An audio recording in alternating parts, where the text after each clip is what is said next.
college reunion, my wife Brittany ran into her first love, Leonardo. What I never expected was that after the party, all three of us got kidnapped. When I opened my eyes again, we were locked inside an abandoned warehouse, with several countdown bombs strapped to my body. They tried dozens of times, and still couldn't disarm them. With nothing left to hope for, I sat bound to a chair, ready to face death alongside my wife. But instead, she and Leonardo were clinging to each other in tears. "Leonardo," she sobbed, "if we'd both been a little braver back then, we'd already be married by now. I never got you out of my heart. I'm still a virgin because of you. Brittany, stop crying. If this is our last day, I want to make up for everything we lost." With those words, Leonardo pulled my wife into a deep kiss. Then the two of them walked to the corner of the warehouse and started having sex. My heart felt like it was being torn apart.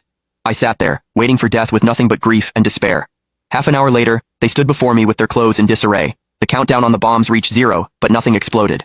Then the door swung open, and a group of friends walked in. "Brittany, you finally let go of all that baggage. If we hadn't staged the whole kidnapping, would you two have ever opened up to each other?" Brittany went rigid. The flush in her cheeks slowly drained to white. A prank? Someone noticed how lost she looked and walked over with a grin, giving her cheek a playful pinch. "Yeah. At the party, you kept staring at Leonardo with this heavy look on your face. As your best friend, of course I knew what was weighing on you. But that kind of thing doesn't just go away on its own. If you never dealt with it, you'd never really be happy. Now seeing you and Leonardo holding hands, I'm genuinely so happy for you." "Exactly, Brittany. How else were we supposed to help you get past this?" "Wait, what's that smell?" Before the words even landed, the whole group erupted in a wave of knowing gasps and laughter. "You two didn't waste any time, did you? Already went all the way. Nice work. Wedding, wedding, wedding."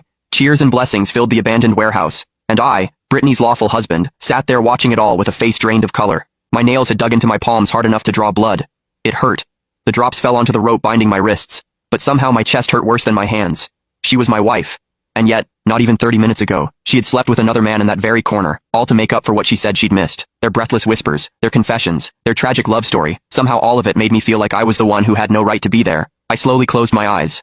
A single tear slid from the corner of one eye, and quietly, I made my decision. Across the room, Brittany was still in Leonardo's arms, letting him kiss her. He didn't know I was her husband. Neither did any of our classmates, because Brittany never wanted to make our relationship public, probably because she cared too much about what Leonardo would think. Maybe the grief was written too plainly on my face, because someone finally noticed me tied up in the corner. "Wait, isn't that Brooks? What were you guys thinking, dragging Brooks into this prank too?" The moment those words landed, everyone finally turned to look at me. I didn't mean to pull Brooks into it, but he kept following Brittany around, and I was afraid of missing the timing, so I just grabbed him too. "Brooks, I'm so sorry. Let me untie you right now. Please don't be mad, and please don't come after me for this. We did do something good here, didn't we? We helped two people who were meant to be find their way back to each other." Brittany's eyes stayed fixed on me, guilt, shame, and unease, all tangled together in her expression. Once I was free, I stumbled to my feet. The pain inside me was overwhelming, but Brittany kept shooting me desperate, pleading looks. She was begging me not to say a word about our marriage, to save everyone the awkwardness.